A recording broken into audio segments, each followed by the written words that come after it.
Chapter 1.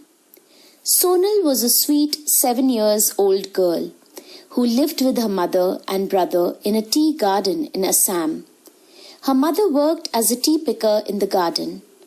Sonal's brother, at 10 years, was the man of the family, for their father had died when they were tiny.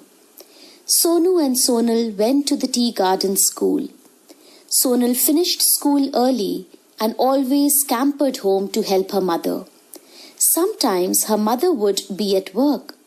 Sonal would skip along to watch her mother and her friends plucking tea leaves. At times, her mother would let her pluck them as well. This made Sonal feel important. She would wonder where her leaves would go, perhaps to the breakfast cup of a lady in the city, or perhaps even to the house of a little girl like herself in a faraway place. Sonal's house was situated a little away from the houses of the other workers. It was near a lovely little laughing brook that danced and sang merrily. Occasionally, the children went fishing in it, and then they would have fish for dinner. Sonu had planted some sugarcane near their house. When the sugarcane ripe, he told Sonal, "We will sell it at the Friday bazaar. With the money we earn, we can buy sweets for the Bihu festival." So every morning before leaving for school, both children carefully tended the patch of sugarcane. They dug up the land, uprooted the weeds, and watered the plants.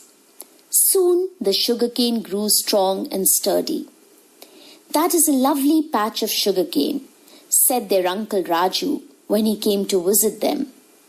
"Be careful of Ganesh, though. He has a real liking for sugarcane." All the tea garden workers were terrified of Ganesh. The garden was surrounded on all sides by thick forests, where many wild animals lived. There were tigers, deer, and rhinoceros, and there were herds of elephants. The workers called them Ganesh, after the elephant-headed god. These herds would fearlessly walk through the garden for food and destroy their valuable plants. The workers had to take torches of fire and chase them away, for all wild animals are afraid of fire. The children were very brave. "Don't worry," they told Uncle Deepu. "We have made a torch with rags soaked in kerosene. If Ganesh comes, we will chase him away." So Sonal and Sonu tended their pack carefully and kept a lookout for the elephants. "I think next Friday I will take our sugarcane to the bazaar," said Sonu one day. Next day, when Sonal returned from school, there was nobody at home. She went outside to look at the sugarcane. She thought it would soon be ready for the market. She wandered down to the stream. It was a beautiful sunny day. The birds were singing among the trees. Everything was peaceful. Suddenly, Sonal heard a sound that startled her. It was a soft sound which sounded like woof. Sonal knew very well that it was Ganesh.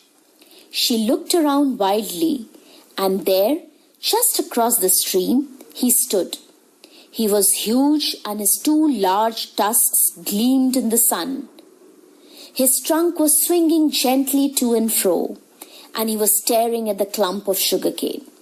The torch! Sonal remembered the torch that they had made for such an occasion.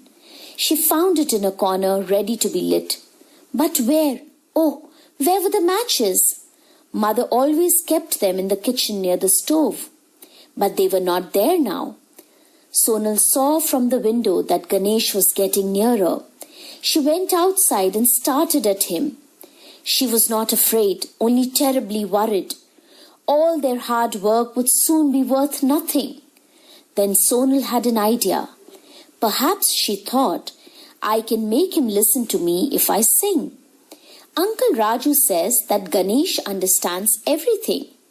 So, clapping her hands to keep time, Sonal sang to the tune of a Bihu song, which she knew.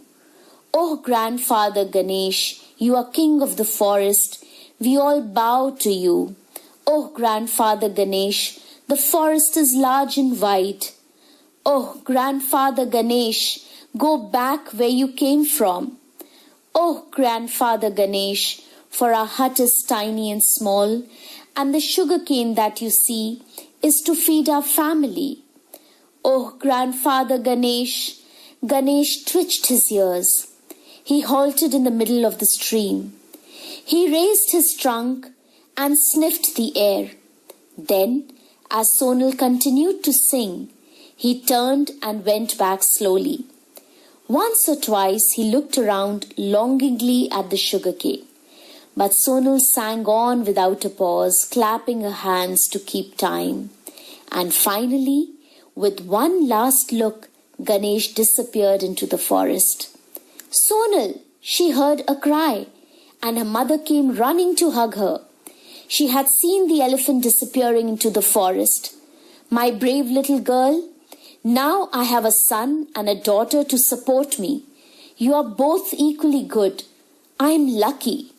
When Sonu came home, he too was very happy and proud of Sonal. The whole village came to know of this incident. Next day, both Sonu and Sonal cut the sugarcane. Sonal took a large piece and left it at the edge of the forest. For Ganesh, she explained. And that evening, as Sonu and Sonal were helping their mother in the kitchen, they heard a deep bellow from the forest. It is Ganesh, said the children. He is saying thank you for the sugarcane.